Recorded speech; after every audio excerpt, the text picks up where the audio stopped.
Good morning and welcome to BOTB HQ in Parsons Green, South West London. My name is Christian Williams, the presenter here at BOTB. We're here this morning to judge the latest Dream Kart competition, which ran from the 4th to the 10th of January 2021. And just before I hand over to the lawyer this morning, once again, massive congratulations to last week's winner of the Dream Kart competition, Brandon Clayman, winning not only a brand new BMW M5 competition, but also £70,000. I'd now like to pass over to Hannah Kent from Onside Law, who'll oversee the proceedings this morning. My name is Hannah Kent from Onside Law, and I'll be overseeing the judging this morning. Firstly, I can confirm that the competition data has already been sent to the auditing company ASETS. I would now like today's judges to introduce themselves and, using the secure link provided, mark on the screen where they think the centre of the ball should be. The group will then come to a final panel decision. Good morning, my name's Matt Cannon. I'm a senior county referee and footballer. My name is Nigel Hicks. I've been a Supply League match official for the best part of 30 years, and I'm an experienced football administrator. Good morning, my name's Hugh Gilroy. I'm a referee, mentor, tutor and observer. Hi, I'm Matthew Ray. I've affiliated in multiple counties across England, currently in Gloucestershire, and have refereed from grassroots through to professional academies. Good morning, my name is Leo Donnellan. I'm an ex-professional football player, having been with Chelsea, Fulham and Leyton Orient. Hi, my name's RENEE, HECTOR, and I'm a football player for Watford FC Women, and I'm a coach for Tottenham Hotspur Foundation. Hi, my name is Jeremy Mendonca. I've been involved in football for over 30 years, firstly as a player and then as a referee. Hi, my name is Kieran FITZGIBBON. I've played football for more than 30 years and am now a senior county referee. Good morning, my name's Andy Brathwaite and I'm a football referee, mentor and licensed observer. Good morning, my name is ALAIN GOMA. I'm an ex-professional footballer, having played for Paris Saint-Germain, Newcastle and Fulham. Judges, please now come to a final panel decision. For your reference, the larger white cross is a calculated average of the 10 individual selections. Thanks, Hannah. We've got two players in shot. It looks to me like the player in red and white is sort of setting himself, looking up at the ball. And the player in green seems to be coming into the back of him. He's sort of in motion by the look of him, ready to possibly come across and head the ball or basically put this player in red and white off.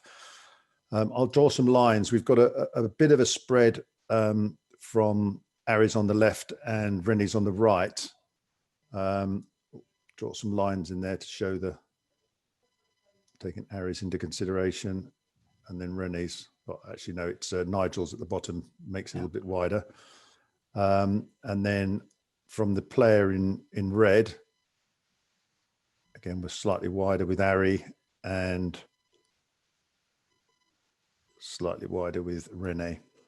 So it's quite a big spread right to left. Can I ask you, Nigel, you're lowest here, and you've got, if I put the magnifier over the tip of your cross, it sort of shows them the ball imminently hitting, I presume, the red and white player. Yeah, that's what I feel. Okay, what I feel is happening here, two players are moving it onto the ball, which is coming in close proximity. I think looking at the player in red's eyes, although there's a shadow of the upper ridge of his forehead on his eye, which makes it look almost as though he's looking out the top of his head. I think from his pupil, he is still pretty much looking right upwards and taking the angle of the player behind him, who I think is behind him. So he's looking just over the top of his head. That's how I saw it. Yeah, I felt the player in red's about to flick it on. So I felt it is dropping right on top of him there. Yeah, he seems to be setting himself. He's putting his arms sort of back, whether he's protecting himself from the player in green coming in to challenge him. Yeah. Okay. Well, I imagine the player in red is probably coming to a screeching halt there, ready to make connection with the ball. So I think to a certain extent he's protecting himself as the player in the green looks like he's more on the move to me. The player in red looks a bit more planted. Yeah. Okay. Which is why I put it there. I mean, looking at the rest of the cluster, obviously people seeing it a bit further away than that, which I can understand. Yeah. I think the higher up we go, the more it necessitates that the player in green's looking higher as well. Yeah. Okay. Thank you. And on that, Ari, you're the highest and a bit to the left. You're just not quite as wide as Nigel's. How do you see this? Well, I felt that the player in red and white his head is slightly tilted, his eyebrows I think he's looking slightly higher, and due to where I believe he's looking and his body language as well, in my opinion, he's moving backwards slightly. His arms are kind of protective towards the player in green, which his approaches, and he's preparing to jump. I feel that he's moving backwards to try to receive the ball or to try to flick it, because I feel that he is looking intensely higher than anyone. That's why the reason of my cross over there. Okay, thank you. I mean, I'll go back, Matthew. If I can ask you, this yellow cross which I'm highlighting now, your choice, which is slightly to the right of the calculated average, just to get a different view on how you've seen this. Yeah, I think that either player, I think it's going to drop to the red player, and I think he's going to have to at least jump or raise up to meet the ball. I don't think it's imminent.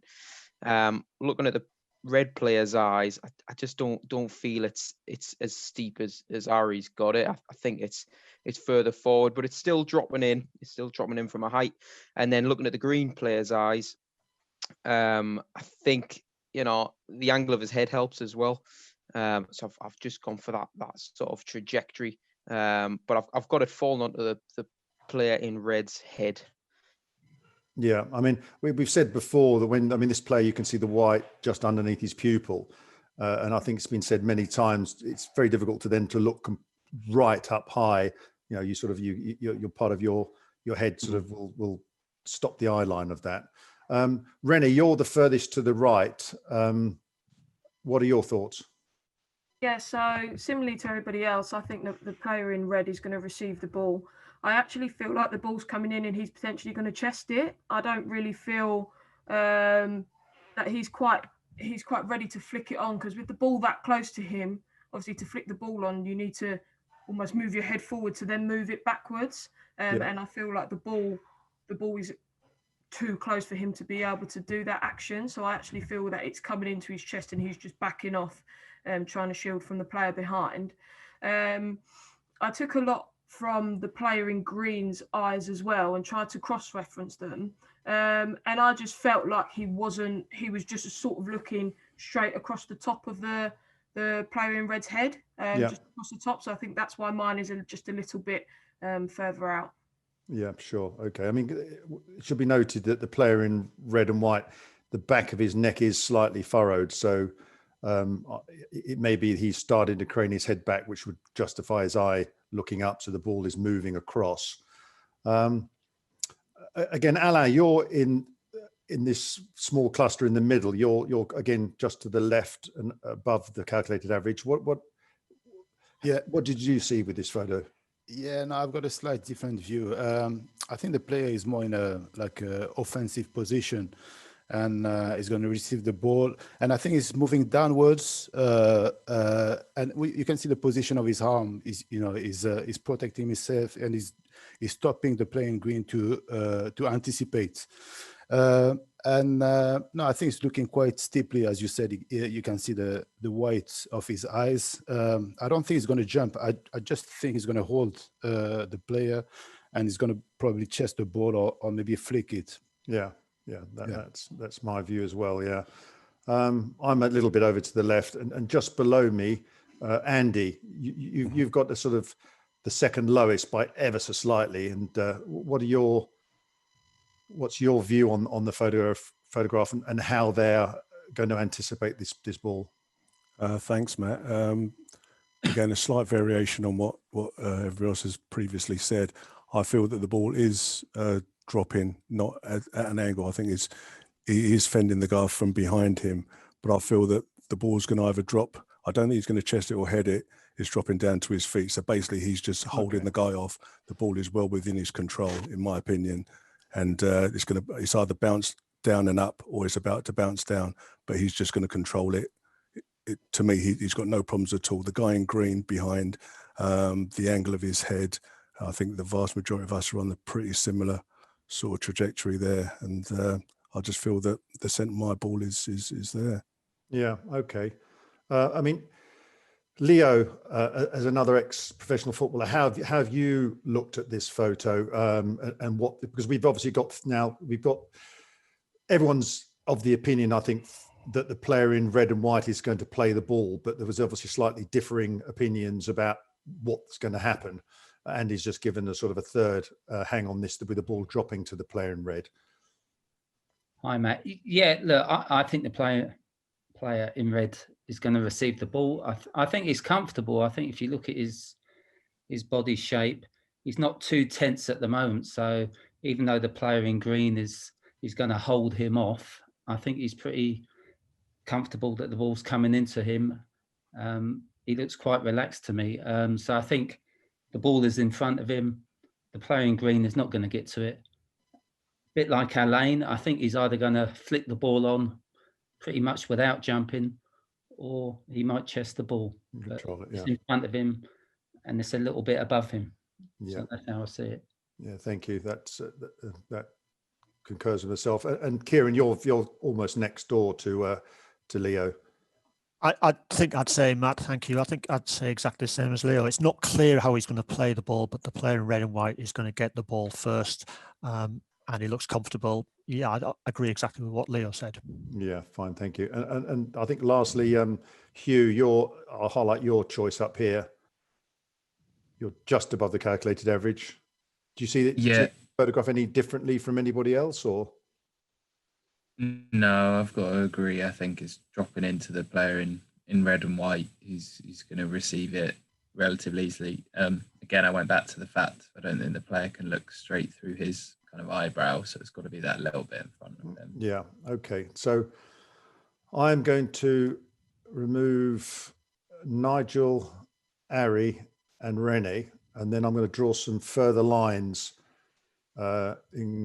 I'll do it in blue again from this player at the back, which narrows the field of his gaze quite substantially from previously. You can see how much that has come in. And again, if I draw some new lines up from the player in red, again, it narrows it. It's looking a bit convoluted, so I will redraw those with new lines without the previous lines in. So the player in red, again, it's quite a narrow band, and the player in green, again, quite a narrow band. And that the calculated average, I mean, there's myself slightly over to the left, Leo slightly over to the right, but I personally think this calculated average is a better, it's more justifiable with the three sort of further outliers of the choices being removed. So I'd like to go for a vote on this, if I may. I would obviously go with this thing. Nigel, your feelings? Yeah, I'm okay with this. I mean, I do think that you know, there's a pair, two to the left and two to the right that are barely touching the outer edge of the circle, which is what we try and aim for. You know, in a couple of cases they're not quite, but they do balance each other out. So I think either you'd remove all four, in which case you'd only have three judges, or you know, you go for a balanced average. So I would say I'm okay with this. Yeah. Yeah, thank you. I mean, as also said, as how we've interpreted looking at the way this is being played, I think the majority of us, well, we all agree that the player in red and white is going to play this ball, and it's whether he's going to flick it, chest it, or as Andy said, it's going to drop down to his feet. And I think in that's the case, having it where it is now helps with all those explanations, which I think is important for the players of the game to understand of how we're looking at the ball from a footballing point of view. Yeah. Okay, Matthew. Yeah, I think that's a good average. I think when Howard's being played up for debate, the eye line or the eyes of the players become that bit more important. So in the context of that, I think it's a good average. Yeah, thank you. Leo? Yeah, like Matthew, I think the eye lines are good. And yeah, I just think it's very good. Yeah, thank you. Hugh? Yeah, happy with the balance. I think that's the best choice. Yeah, thank you. Renee, I know I've removed you, but what do you... Yeah, no, I prefer this average to the previous average, because it's actually come a little bit down and to the right, closer to where my cross was anyway. So I'm happy with that. That's a fair point. Yeah, and thank you. And Ari? Yeah, I do agree as well. Yeah, great. Thank you. Kieran? Yeah, I think that's about right. Could I just ask you to put Renee's back in for a second? Because I actually thought Renee's was a reasonable position. Okay, it doesn't make very much difference, but no. But as you see, if you would, it brings the views from the two players. It goes actually quite a bit wider. It goes a little bit wide. That's fine. Okay, I'm happy with how you had it without Renee. Okay, thank you. Andy? Yeah, I'm happy with that average, Matt. Yeah, and lastly, Alain. Yeah, I'm happy with that. No, I think by removing the 3 crosses, it brings the spread a bit smaller, and it's right in the middle of the spread. So yeah, I'm happy with that. Okay, thank you. Thank you, Hannah. We've come to a panel decision where we've decided to go with the calculated average with Nigel, Renee, and Ari's choices removed. Then please click submit. Okay, thank you, judges. The coordinates selected are 2057 and 629. These coordinates will now be passed to the auditing committee ASETs to calculate the winner of the competition, and they will then inform BOTB. That concludes the judging process. Thank you all.